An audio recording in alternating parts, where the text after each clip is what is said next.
Hi friends. Static general knowledge की इस series में ये हमारी फोर्थ वीडियो है जिसमें हम फेमस साइट्स ऑफ इंडिया को डिस्कस कर रहे हैं। तो नोबल एजुकेशन में एक बार आपका फिर से स्वागत करता हूं। आइए जल्दी से शुरू करते हैं। तो अपनी पहली साइट है पंचमहल। पंचमहल बेसिकली फतेहपुर सीकरी उत्तर प्रदेश में एक 5 लेवल का महल है। 5 लेवल महल है जिसको राजा अकबर ने बनवाया था। तो पंचमहल फतेहपुर सीकरी में सिचुएटेड है और इसको राजा अकबर ने बनवाया था। Lake Pichola. Lake Pichola basically Rajasthan की उदयपुर सिटी में एक लेक है जिसके अंदर जो कि पिछोली विलेज में अवेलेबल है। और ये एक basically artificial fresh water lake है जिसको 1362 एडी में बनाया गया था। नाउ इसकी खास बात क्या है, इस लेक में 4 महल है, स्पेशली 4 महल है जिनमें से जिन चारों के नाम है, एक का नाम है जग निवास या उसको लेक पैलेस भी बोलते हैं जिसका फोटो आप यहाँ पर देख रहे हैं। दूसरा पैलेस है जग मंदिर के नाम से। तीसरा पैलेस है मोहन मंदिर के नाम से। और चौथा पैलेस एक छोटा सा महल है जो कि अरसी विलास के नाम से जाना जाता है, बेसिकली जो कि एक एम्यूनिशन डिपो है, राइट। यानी कि एक आयुध का डिपो है जहां पर आपने क्या नाम है, सुरक्षा के लिए जो आज की तारीख में जिनको हम बॉम्ब्स और बंदूकें जहां पर बनती हैं उनको हम एम्यूनिशन डिपो कहते हैं। तो ये आयुध डिपो था। और ये अरसी विलास के नाम से ये भी जाना जाता है। तो लेक पिछोला उदयपुर सिटी और राजस्थान में अवेलेबल है। It is a artificial fresh water lake.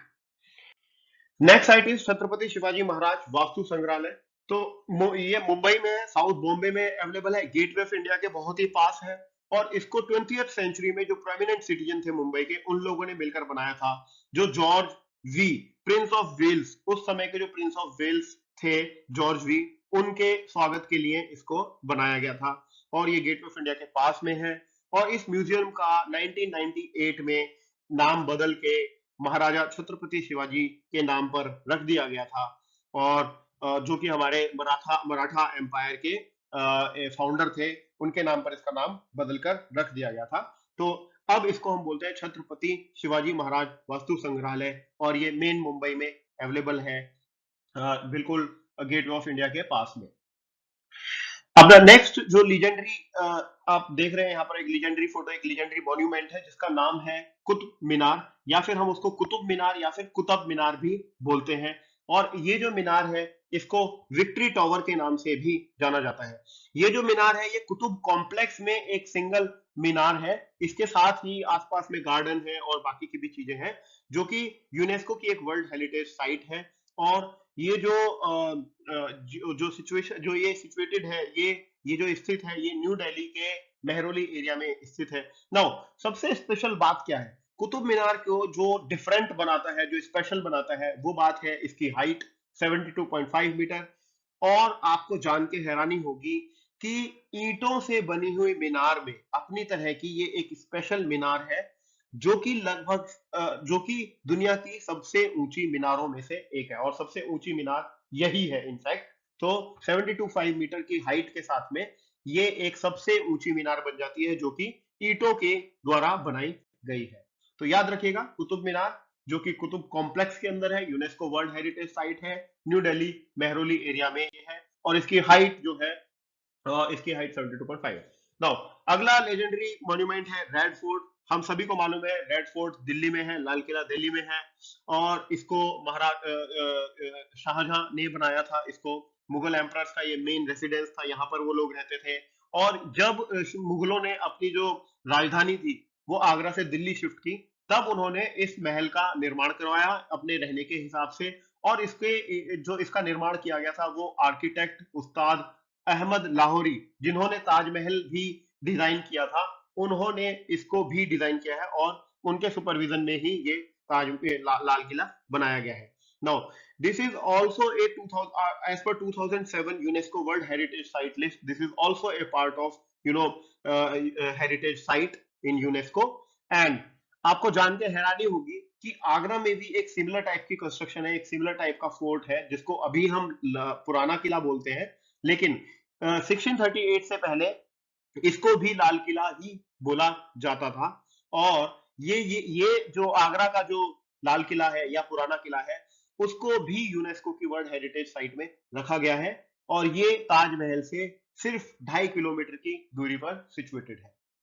अपनी नेक्स्ट जो साइट है वो है जंतर मंतर। जंतर मंतर की जो खूबी है, basically Jantar Mantar is a architectural astronomical instrument. ये एक याद रखने वाली चीज है जनरल नॉलेज एग्जाम्स के लिए, कॉम्पिटेटिव एग्जाम्स के लिए, कि जंतर मंतर बेसिकली एक तरह का साइंटिफिक इंस्ट्रूमेंट है जो कि आर्किटेक्चरल एस्ट्रोनॉमिकल इंस्ट्रूमेंट्स की कैटेगरी में आता है। इसमें 13 आर्किटेक्चरल एस्ट्रोनॉमिकल इंस्ट्रूमेंट्स लगे हुए हैं, और इसको महाराजा जयसिंह टू ने, जो कि जयपुर से थे, जयपुर के महाराज थे, उन्होंने इसको बनाया था 1723 ऑनवर्ड्स टू, एंड इन्होंने रिवाइज किए थे अपने कैलेंडर्स और एस्ट्रोनॉमिकल टेबल्स को। तो जंतर मंतर न्यू दिल्ली में, और इसकी स्पेशलिटी क्या है? It is basically an instrument for measuring the harmony of the heavens. इसमें 13 आर्किटेक्चरल एस्ट्रोनॉमिकल इंस्ट्रूमेंट्स लगे हुए हैं।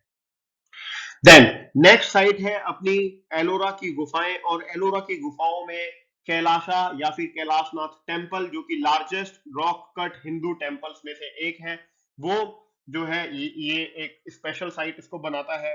आप देख सकते हैं कि लेफ्ट साइड में ये जो है ये बैक टॉप व्यू है, और लेफ्ट साइड में आप देख सकते हैं ये फ्रंट टॉप व्यू है। ये मंदिर रियल में बहुत खूबसूरत मंदिर है। ये मंदिर एक्चुअली जो इनफैक्ट हमने अपनी प्रीवियस साइट में, प्रीवियस वीडियोस में भी हमने इसके बारे में डिस्कस किया है। और बेसिकली वो थी एलोरा केव्स। तो एलोरा केव्स जो है वो, उसमें 16 नंबर की जो केव है, उसमें केव को काट करके कैलाश मंदिर को बनाया गया है, और it is one of the largest. इस एलोरा केव्स में ऑलमोस्ट 34 केव्स है, और उन 34 केव्स में ये लार्जेस्ट टेम्पल है जो कि भगवान शिव का मंदिर है। और और जो ये एलोरा केव्स है, ये लगभग 2 किलोमीटर रेंज में फैली हुई है, और ये बहुत ही ब्यूटीफुल साइट है। मैं पर्सनली यहाँ पर विजिट किया है, बहुत ही ब्यूटीफुल साइट है। अगर आप कभी महाराष्ट्र औरंगाबाद में जाते हैं तो इसको जरूर देखेगा। It should be A must watch in your list. अपनी नेक्स्ट साइट है कन्याकुमारी। सो बेसिकली कन्याकुमारी एक शहर का नाम है जिसको हम केप कोमोरिन के नाम से भी जानते हैं। तो भारत का जो मेन लैंड का जो सबसे दक्षिणी हिस्सा है, जो सबसे दक्षिणी शहर है, उसको हम कन्याकुमारी के नाम से जानते हैं, जो कि तमिलनाडु में आता है।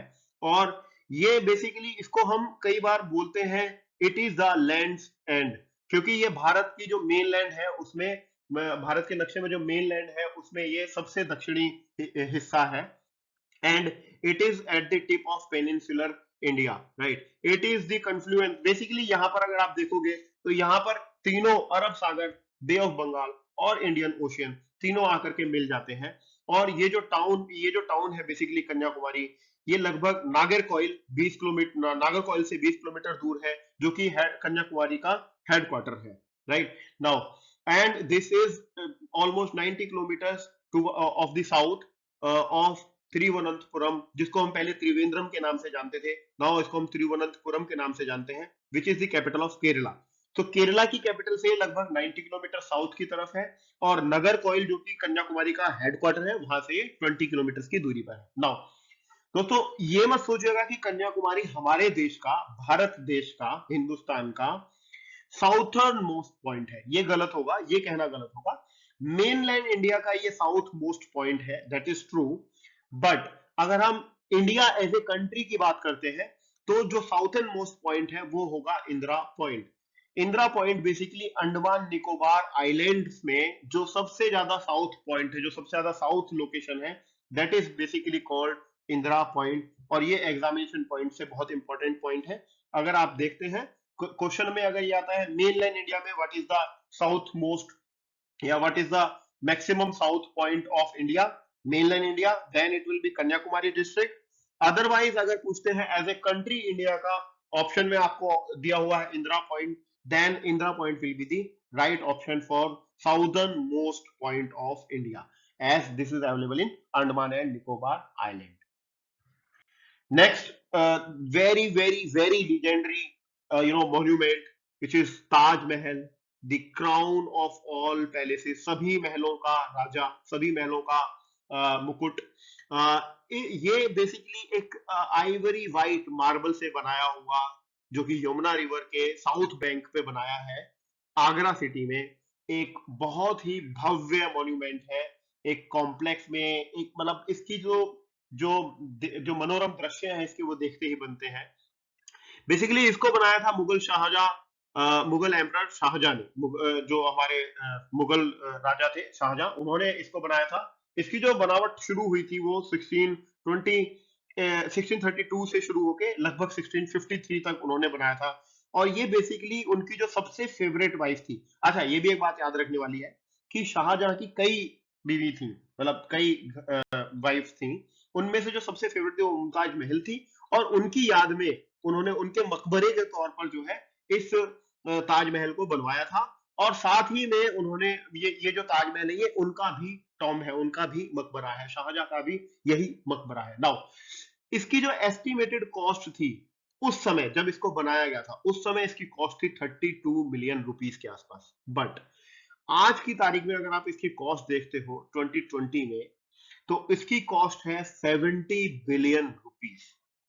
तो दोस्तों आप समझ सकते हो कि इसमें कितना मेहनत और कितना पैसा लगाया। अभी मेहनत के हिसाब से मैं आपको दिखाता हूँ कि ये जो कंस्ट्रक्शन था, इस पर्टिकुलर प्रोजेक्ट का कंस्ट्रक्शन था, ये लगभग 20-21 साल चला, जिसमें लगातार 20,000 कारीगरों ने काम किया अंडर उस्ताद अहमद लाहौरी, जिन्होंने लाल किले का भी निर्माण करवाया था, जो कि लाल किले के भी आर्किटेक्ट थे, सेम ताजमहल के भी वही आर्किटेक्ट थे। और इनके अंडर में 20,000 आर्टिसंस ने लगातार काम किया। और कॉस्ट इसकी 32 मिलियन रुपीस थी उस समय। नाउ ताजमहल को बेसिकली यूनेस्को की वर्ल्ड हेरिटेज साइट में रखा गया है 1983 में, because it is basically considered as the jewel of museum art in India and one of the universally admired masterpieces of the world's heritage. Now, the Taj Mahal, basically Taj Mahal जो है एक साल में लगभग 70 से 80 लाख लोगों को, visitors को इनवाइट करता है। उसको देखने के लिए लगभग 70 से 80 लाख लोग आते हैं। 7 to 8 मिलियन लोग जो है विजिटर्स जो है इसको देखने के लिए आते हैं। ये जो आंकड़ा मैं आपको बता रहा हूँ ये 2007 का है, अभी तो शायद और भी बढ़ के ज्यादा हो गया। Now it was declared as a winner in the new 7 wonders of the world. Now 7 wonders of the world की लिस्ट में ये रहा है, पिछले कई दशकों से रहा है, राइट। और 2007 का जब सर्वे चल रहा था तो उस समय भी ताजमहल ने न्यू 7 वंडर्स की लिस्ट में अपना खिताब जो है वो हासिल किया था। नाउ ताजमहल की खूबसूरती में गुरुदेव रविंद्रनाथ टैगोर ने एक लाइन लिखी थी, very special line, I love this line. Only let this one tier drop, this Taj Mahal glisten spotlessly bright on the cheek of time forever and ever। सो ये एक लाइन बहुत ही खूबसूरत लाइन मुझे लगी, आप पढ़िए इसके बारे में और आप जानकारी। इनफैक्ट अगर आप ताजमहल के ऑफिशियल साइट पे जाएंगे तो आपको बहुत खूबसूरत मनोरम फोटोग्राफ्स वहां पर मिलेंगी। You should must visit it and it's a really really great wonderful monument and it really deserve to be wonders of the world. So Taj Mahal याद रखने वाली चीज है इसमें बहुत सारी। और ताजमहल के ऊपर जो है सबसे बड़ा क्वेश्चन आता है कि ताजमहल कहाँ पर है, 7 वंडर्स में से कौन सा है, तो ये हम बता सकते हैं।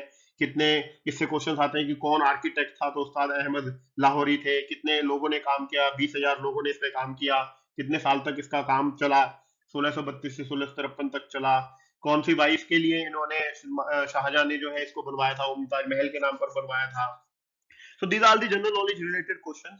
So Taj Mahal is a very special monument, and I mean this really deserves to be so much time which I have spoken for that. This required that this was really deserved, well deserved by Taj Mahal. So let's move on to the next site, which is the Mysore Palace. The Mysore Palace is a historical palace and the royal residence at Mysore in the Indian state of Karnataka. So basically जैसे हमने लाल किले के बारे में बात की थी, लाल किले में जो है मुगलों का वो मेन रेसिडेंस था, मुगलों के लिए वो रॉयल रेसिडेंस था। इसी तरह मैसूर पैलेस भी एक कर्नाटक में, जो कर्नाटक के जो राजा थे वाडियार डायनेस्टी के, उनके लिए एक रॉयल रेसिडेंस का काम करता था। और it was basically the seat of the kingdom of Mysore, right. And this place was basically the centre of Mysore and this was facing towards Chamundi hills eastwards, right. Now Mysore is commonly described as the city of palaces. So Mysore को हम city of palaces, महलों का शहर के नाम से जानते हैं। एंड यहाँ पर लगभग 7 पैलेसेस हैं, 7 महल हैं यहाँ पर बड़े बड़े। उनमें से एक ये खुद है मैसूर पैलेस के नाम से, और इसको बेसिकली हम ओल्ड फोर्ट के नाम से भी कई बार जानते हैं। नाउ एक स्पेशल बात है मैसूर पैलेस की, वो ये जो कि मैं हाईलाइट करना चाहूंगा कि Mysore palace is now one of the most famous tourist attraction in India after Taj Mahal. Taj Mahal के बाद ये मैसूर पैलेस जो है ये मोस्ट फेमस टूरिस्ट अट्रैक्शन है इन इंडिया। एंड यहाँ पर लगभग साल भर में लगभग 60 लाख एनुअल विजिटर्स जो है विजिट करते हैं। तो दोस्तों ये जो डेटा मैंने आपके साथ में शेयर किया, जो फोटोज शेयर की मैंने, ये most of the official site से शेयर की हैं, और ये जो डाटा है ये मैंने विकीपीडिया से पिकअप किया है। तो डाटा की आई मीन जो ऑथेंटिसिटी है वो विकीपीडिया है, I think should be 99.9% correct. And this was the I think last monument in this particular series. After that I would just say thanks for watching, and if you like this video, please push the like button, push the turn on the bell notification so that you will get all the notification of such videos. You can share, you can follow us on Facebook. You can comment if you have anything, if you can give us suggestions to improve, that will be helpful for us, that will improve our morale. You can connect us on email ID nobeleducationhub@gmail.com.